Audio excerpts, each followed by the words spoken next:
আসসালামু আলাইকুম রহমতুল্লাহি বারকাতু। নূর এগারো থেকে আমি ডিপ্লোমা কৃষি মোহাম্মদ নুরুল ইসলাম সবার সুস্বাস্থ্য এবং দীর্ঘায়ু কামনা করছি।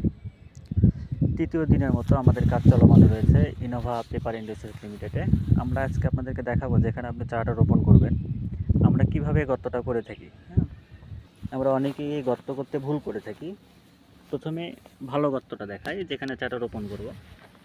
আমরা দেখুন যে এখান থেকে আপনার ক্রস হয়ে যাবে, তারপরে যে এখানে যে ডিপ হবে, এর নিচে আপনারা খাবার দেবেন। খাবার দেওয়ার পরে তার উপরে আবার মাটির একটা প্রলেপ দেবেন, আবার মাটি দেবেন। মাটি দেওয়ার পরে আপনার চারাটা এর মাঝখানে রোপণ করবেন।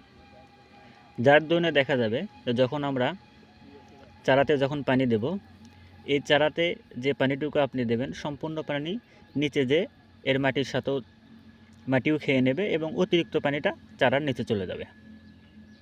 তখন এই চারাগুলো শিকড় পচার সম্ভাবনাটা খুব কম থাকবে।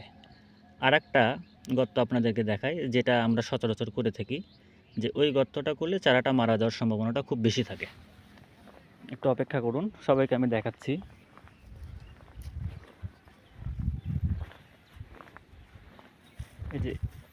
এই যে এই গর্তটা দেখুন, একেবারে লেভেল। একেবারে লেভেল। যখন আপনি পানি দেবেন কিংবা অনাবৃষ্টি হবে তখন সরাসরি আপনার এই পানিটা সম্পূর্ণ নিচে চলে যাবে।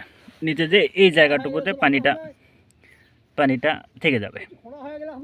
পানিটা যখন থেকে যাবে তখন আপনার নিচের শিকড়গুলো পচে যাওয়ার দরুনে চারাটা মারা যাবে। তো আমরা চেষ্টা করব সব সময় আমরা প্রথম যে গাঁতটা দেখাইছি আপনাদেরকে চারা রোপণের জন্য ওইভাবে করার জন্য। আসসালামু আলাইকুম।